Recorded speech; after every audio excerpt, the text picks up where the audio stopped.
السلام علیکم، میں ہوں آپ کا ہوسٹ عبدالرحمان۔ برطانوی جریدے میں ایک آرٹیکل چھپا، اب اس کی اصل کہانی کیا ہے وہ آپ کو بتاتے ہیں۔ نگران وزیر اطلاعات مرتضیٰ سولنگی جو ہیں، انہوں نے بڑا دعویٰ کیا۔ ان کا کہنا تھا کہ الیکشن کی جو تاریخ ہے، جو الیکشن کا وقت ہے وہ بتانا یا تاریخ دینا جو بھی ہے، وہ تمام تر الیکشن کی ذمہ داری ہے۔ اس میں نگران سیٹ اپ جو ہے، نگران گورنمنٹ جو ہے، وہ کسی بھی ایسی سرگرمی کا حصہ نہیں بنے گی جس سے الیکشن آگے ہوں یا ملتوی ہو یا کوئی بھی ایسی صورتحال پیدا ہو جو الیکشنز میں رکاوٹ بن سکے۔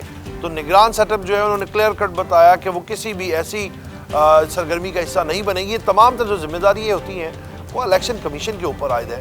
الیکشن کمیشن کے اوپر ہے کہ الیکشن کی کب تاریخ دینی ہے، الیکشنز کب کروانے ہیں، الیکشنز کا لائحہ عمل کیسے تیار کرنا ہے، یہ سب ان کے اوپر ہے۔ اور انہوں نے کہا یہ جو انٹرویو ہے، یہ آرٹیکل ہے، یہ ایک پروپوگنڈا ہے ہمارے خلاف، طوطا مینا کی کہانی ہے۔ یعنی کہ اس آرٹیکل کا جو نام ہے وہ یہ گھوسٹ آرٹیکل ہے، یعنی کہ کسی بھوت نے یہ کالم لکھا ہے اور اس بات کا اخبار کو ذمہ دار ہے، اخبار کو بتانا چاہیے کہ یہ آرٹیکل کس نے لکھا، کسی اور کے نام سے یہ آرٹیکل کیسے چھپ سکتا ہے۔ اور بالکل ظاہر سی بات ہے، ان کا کہنا درست بھی تھا کہ اگر یہ گھوسٹ آرٹیکل ہے یا واٹ ایور جو بھی ہے، کسی اور کے نام سے کسی کا آرٹیکل کیسے چھپ سکتا ہے۔ یہ تمام تر جو ذمہ داری ہے یہ اخبار کی ہے، اخبار کو بتانا چاہیے کہ یہ آرٹیکل کس کا ہے۔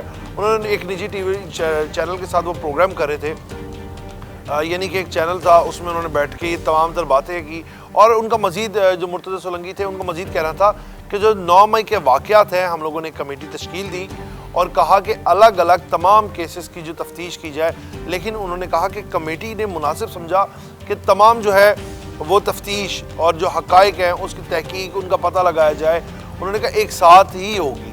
اور 9/11 کا جب واقعہ پیش آیا، کہتے اس کے لیے بھی کمیٹی بنی اور انہوں نے اس کی تحقیق کی۔ اسی طرح واقعہ 9 مئی ہوا، اس کی بھی تحقیق لازم ہے کہ یہ واقعہ کیوں رونما ہوا، کیسے رونما ہوا، اور آئندہ آنے والے وقت میں کوئی ایسا واقعہ دوبارہ رونما نہ ہو جو آپ کی تاریخ کا ایک حصہ بن کے رہ جائے۔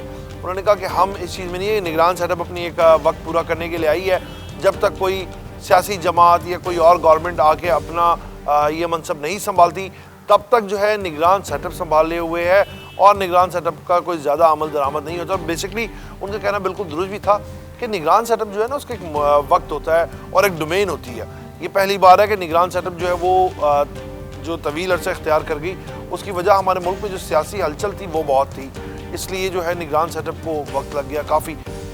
جو کیئر ٹیکر پرائم منسٹر ہیں ان کو کم، لیکن پنجاب اور KPK میں جو تھا وہ زیادہ وقت لگ گیا، کیونکہ الیکشن جو تھے وہ ملتوی ہوتے رہے، پھر لاتعداد مسائل سامنے رہے، اس لیے الیکشن آگے جاتے رہے۔ اور انہوں نے کہا کہ کیا پہلے ایسا ہوا ہے کہ کورٹ سے ریلیف دے، اور تمام تر جو ان کی بات ہے میں آپ کو وہ بھی شیئر کرتا چلوں۔ انہوں نے مرتضیٰ سولنگی نے یہ کہا کہ نواز شریف کی سزا وطن واپسی پر معطل ہوئی تھی، بانی PTI پر سنگین الزامات ہیں، وہ آزاد شہری نہیں اور ضمانت پر بھی نہیں۔ وہ عدالت نے بھی بانی PTI کو ایسی سہولت نہیں دی گئی جو نواز شریف کو دی گئی تھی۔ انہوں نے کہا کہ تحریک انصاف کے جو بانی ہیں ان کو کوئی ایسی سہولت نہیں دی جا رہی اور نہ ایسی دی گئی۔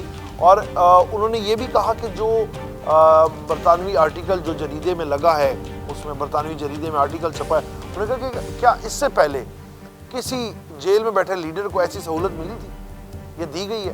تو مطلب کہ ایک عجیب سی بات تھی۔ انہوں نے تمام تر حقائق جو تھے انہوں نے بتا دیا، اور انہوں نے کہا کہ اب جو 9 مئی کے واقعات ہیں اس کی بھی صاف شفاف انکوائری ہوگی۔ اور وہ ان کا کہنا تھا کہ ہم لوگ بھی یہی چاہتے ہیں کہ جو الیکشن ہے وہ صاف شفاف ہو اور ایک اچھے الیکشن ہو، ملک میں جو صورتحال ہے وہ پرامن رہے اور الیکشنز بہتر طریقے سے ہو جائے۔